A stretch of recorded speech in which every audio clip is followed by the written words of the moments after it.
श्री हरि के चरणों में नमन।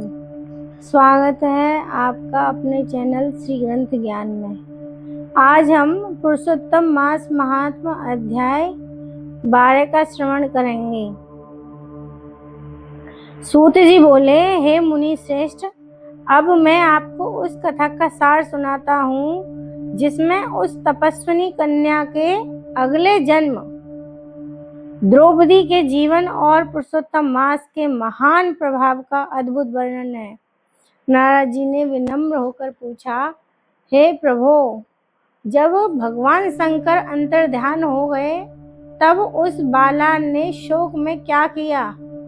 तब श्री नारायण बोले, हे नारद, यही प्रश्न एक बार राजा युधिष्ठिर ने भी भगवान श्री कृष्ण से किया था। अब वही कथा मैं तुम्हें सुनाता हूँ। श्री कृष्ण बोले, हे राजन, शिव जी के चले जाने पर वह कन्या अत्यंत दुखी हो गई। वह भय और शोक से व्याकुल होकर रोने लगी। उसका शरीर तपस्या से पहले ही क्षीण था। अब दुख की अग्नि ने उसे और भी जला दिया। वह ऐसे प्रतीत होती थी जैसे वानाग्नि में जलती हुई कोई लता। समय बीतता गया और अंततः काल के प्रभाव से वह अपने आश्रम में ही शरीर त्याग कर बैठी। हे राजन, उसी समय यज्ञसेन नामक राजा ने एक महान यज्ञ किया। उस यज्ञ कुंड से एक दिव्य तेजस्विनी कन्या उत्पन्न हुई। वही कन्या आगे चलकर राजा द्रुपद की पुत्री द्रौपदी के नाम से प्रसिद्ध हुई। पूर्व जन्म की वही तपस्विनी कन्या अब द्रौपदी के रूप में जन्मी थी। उसका स्वयंवर हुआ जिसमें अर्जुन ने मछली की आंख भेद कर उसे प्राप्त किया, परंतु आगे चलकर उसे अत्यंत कष्टों का सामना करना पड़ा।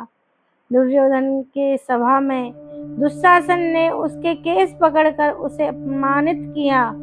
उस समय उसने अत्यंत व्याकुल होकर मुझे पुकारा, हे कृष्ण, हे दीन बंधु, अब मेरा कोई नहीं, आप ही मेरे रक्षक हैं। प्रथम पुकार में मैंने उसकी ओर ध्यान नहीं दिया क्योंकि उसने पूर्व में पुरुषोत्तम मास का अनादर किया था, परंतु जब उसने पूर्ण समर्पण भाव से पुनः मुझे पुकारा तब मैं तुरंत वहां पहुंचा और उसकी लाज की रक्षा की।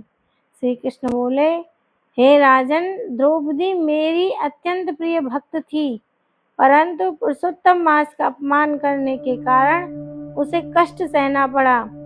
जो पुरुषोत्तम का तिरस्कार करता है उसका पतन निश्चित है, और जो भक्तों को पीड़ा देता है वह मेरा सबसे बड़ा शत्रु होता है।